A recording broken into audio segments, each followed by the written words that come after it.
floor like a roly-poly escaping the ignorant hands of a 3-year-old. She was helpless, and so was I. He just kept beating her, and I didn't know what to do. I was afraid that if I ran out to stop him, I would be balled up on the floor also. I remember sitting on my bed while I continued to cut out the heart for my art project. Suddenly, school didn't seem important. I wanted to do something, but couldn't. I wanted control, but didn't know how to get it. And that's when it happened. I don't even know how, but the dull blade of the scissors found its way to my bicep and pressed hard. I couldn't even feel it at first, so I kept pressing as hard as I could. When the blood finally trickled off my elbow into the sheets, I felt a sense of pressure release. I don't know how to explain it other than it just felt right. It gave me power. For once, I was in control. Whenever my mom and Carl would fight, I found my scissors in a new place on my body to inflict control. I didn't care about where the cut would go, just as long as it got there. I can't even look at my chest now without thinking about why those scars are there. The night after my 16th birthday, I remember the door slowly opening as if death were creeping in. My head was underneath the covers, but I knew evil was standing over me. I was right. Wake up. I didn't want to move. I wanted to keep my eyes closed and imagine the feelings in my body were part of some bad dream. Birthday girl needs to become a woman. I could feel his hand slide under the covers like a snake seeking its prey as it reached to pull down my pajamas. His face was above mine now. My eyes closed tighter, but I knew it was there. I didn't make a sound. I searched for a thought, anything to help me fight back. But the only thing I could imagine was cutting. Of all things that should go through your mind in a moment like this, I imagined slicing my silky skin. In minutes, he was gone, and I was left alone in my room to question whether I was caught in a dream or dead. Finding the scissors in my closet and cutting my chest until I was completely covered in blood let me know that somehow I was still alive. Before I was a senior in high school, Carl raped me 76 times. I know this because I cut tallies on my chest like a prisoner marks off his remaining days. You see, when you're young and don't know any better, you don't look for a way to stop this horrible thing. You just look for a way to cope with it. I knew what Carl was doing was wrong, but I didn't know that it shouldn't have happened. Cutting made it go away, and that was enough to keep me alive. In the late afternoon after my high school graduation, I stood in front of the mirror in my empty bedroom and counted. 157 scars riddled my body from my arms to my feet. Each one brought back a memory. Each one made me feel alive. I couldn't help but think how hideous I looked, how no one in their right mind would ever love me. And that is the moment when I wanted to stop cutting myself and cut the one person that brought the most torment to my life, Carl. As I started to lift the scissors above my head, they felt heavy. I closed my eyes and visualized myself bringing them down hard, penetrating him. Again, 1, and again, 2. Counting again and again, 76 times. I smiled. I knew I had to kill. I couldn't just wound him. Rage flooded my head. And that's when it happened. Fate. Before I could open the door to be my potential victim, the phone rang. As if a hypnotist snapped his fingers, the scissors dropped to the floor. Carl's snoring came to an abrupt halt, as did my plan to end his life. I knew that if he caught me standing outside his door, the punishment would be great, so I scurried down the hall and answered the phone. Hello? This is Mike Levy from the Manhattan Institute of Fine Arts. I need to speak with Sarah. Fate. A phone call in the midst of my confusion and revenge offered a different type of escape. One that didn't involve me hurting myself or others. An escape found in the form of success. And that door, not Carl, was the one I decided to step through. That was 10 years ago, and I never had the urge to cut myself again. It was as if I had crossed the finish line of some gruesome race. 10 years. And tonight, I stand before the mirror again, readying myself for my reunion. And I'm not looking at scars, but at Sarah.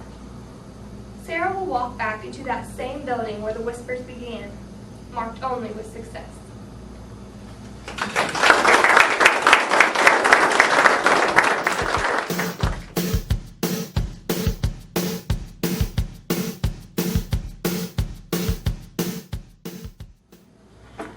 Do you think you know the story? You don't. The real one's much more gory. The phony one, the one you know, was cooked up years and years ago and made to sound all soft and sappy, just to keep the children happy. Cinderella by Roald Dahl. Mind you, they got the first bit right. But where? In the dead of night, the ugly sisters, jewels and all, departed for the palace ball, while darling little Cinderella was locked up in a slimy cellar, where rats, who wanted things to eat, began to nibble at her feet. She bellowed, "Help!" on, "Let me out!" The magic fairy heard her shout. Appearing in a blaze of light, she said, "My dear, are you all right?" "All right!" cried Cindy. "Can't you see? I feel as rotten as can be." She beat her fist against the wall and shouted, "Get me to the ball! There is a disco at the palace. The rest are gone, and I am jealous. I want a dress, I want a coat, and earrings, and a diamond brooch. And silver slippers, 2 of those, and lovely nylon pantyhose. Done up like that, I'll guarantee the handsome prince will fall for me." The fairy said, "Hang on a tick." She gave her wand a mighty flick, and quickly, in no time at all, Cindy was at the palace ball. It made the ugly sisters wince to see her dancing with the prince. She held him very tight and pressed herself against his malmy chest. The prince himself was turned to pulp. All he could do was gasp and gulp. Then midnight struck. She shouted, "Heck! I've got to run to save my neck!" The prince cried, "No! Alas! Alack!" He grabbed her dress to hold her back. As Cindy shouted, "Let me go!" The dress was ripped from head to toe. She ran out in her underwear and lost one slipper on the stair. The prince was on it like a dart. He pressed it to his pounding heart. "The girl the slipper fits," he cried. "Tomorrow morning shall be my bride. I'll visit every house in town until I track the maiden down." Then, rather carelessly, I fear, he placed it in a crate of beer. At once, one of the ugly sisters, the one whose face was blotched with blisters, sneaked up and grabbed the dainty shoe and quickly flushed it down the loo. Then, in its place, she calmly put the slipper from her own left foot. Aha! You see, the plot grows thicker, and Cindy's luck starts looking sicker. Next day, the prince went charging down to knock on all the doors in town. In every house, the tension grew. Who was the owner of the shoe? The shoe was long and very wide. A normal foot got lost inside. It also smelled rabid icky. The owner's feet were hot and sticky. Thousands of eager people came to try it on, but all in vain. Now can the ugly sisters go. One tried it on. The prince screamed, "No!" But she screamed, "Yes, it fits, whoopee! So now you'll have to marry me." The prince went white from ear to ear. He muttered, "Let me out of here." "Oh, no you don't. You made a vow. There is no way you can back out now." "Over the head!" the prince rolled back. They chopped it off with one big whack. This pleased the prince. He smiled and said, "She's prettier without a head." Then up came sister number 2, who yelled, "Now I will try the shoe." "Try this instead," the prince yelled back. He swung his trusty sword and smack! Her head went crashing to the ground. It bounced a bit and rolled around. In the kitchen, heaving spuds, Cinderella heard the thuds of bouncing heads upon the floor and poked her own head round the door. "What's all the racket?" Cindy cried. "Mind your own biz," the prince replied. Poor Cindy's heart was torn to shreds. "My prince," she thought. "He chopped off heads. How could I marry anyone who does that sort of Who's this dirty slut? Off with her nut! Off with her nut! Just then, all with a blaze of light, the magic fairy hove in sight. Her magic wand went swish and swish. "Cindy," she cried, "come and make a wish. Wish anything and have no doubt that I will make it come about." Cindy answered, "Oh, kind fairy, this time I shall be more wary. No more princes, no more money. I have had my share of honey. I'm wishing for a decent man. They're hard to find. Do you think you can?"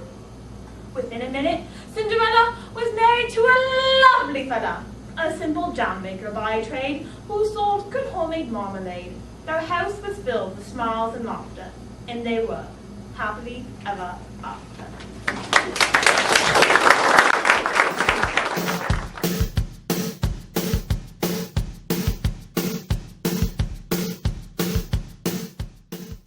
Imagine you are dining out with a friend. Your meal arrives, and to your dismay, your companion begins to chew with his mouth open, spewing food morsels in every direction, as he attempts to tell you about his recent encounter at the doctor's office. Just when you thought things could not get any worse, his cell phone rings during the middle of your social event. While it would be fabulous to dismiss this thought as a fictitious scenario, the reality is that situations like these are becoming increasingly common in the United States. The belief that American manners are declining is supported by Heidi Klankenberg, founder of Etiquette International and author of Eddie's Professionally, a book about business etiquette. She says, "Americans are some of the most individualistic people in the world anyway, and we've moved even more into the mindset of if it's wrong. Exhibiting poor manners can also have numerous negative effects on a person, including the loss of respect from those around him or her, or the loss of a current or potential job. As American society falls further behind in the areas of etiquette, it becomes apparent that changes need to be installed. By analyzing the sources and effects of poor manners and the proper solutions to these impolite blunders, it is evident that while Americans have an etiquette dilemma, there are steps that can be taken to correct these problems. To begin, understanding the sources and effects of poor manners is essential in learning what we can do to resolve the problem. It's no secret that Americans are leading a faster-paced life than we were just decades ago, when manners were looked upon as necessary rather than optional. Erlene Freeman, an etiquette consultant and founder of Etiquette Essentials, says, "Family meals at the dinner table have taken a back seat to fast food, takeout, and TV dinners. By the time children are in high school, they should at least know how to sit at the table and eat their way through a served meal, but many cannot." While many people claim to lead fast-paced lives without time for a sit-down meal, dining is not the only time when proper manners are lacking. In fact, everyday conversation has picked up on a disturbing trend. Curse words, which used to be reserved for only extremely daunting occasions, have now slipped into the everyday vocabulary of many Americans.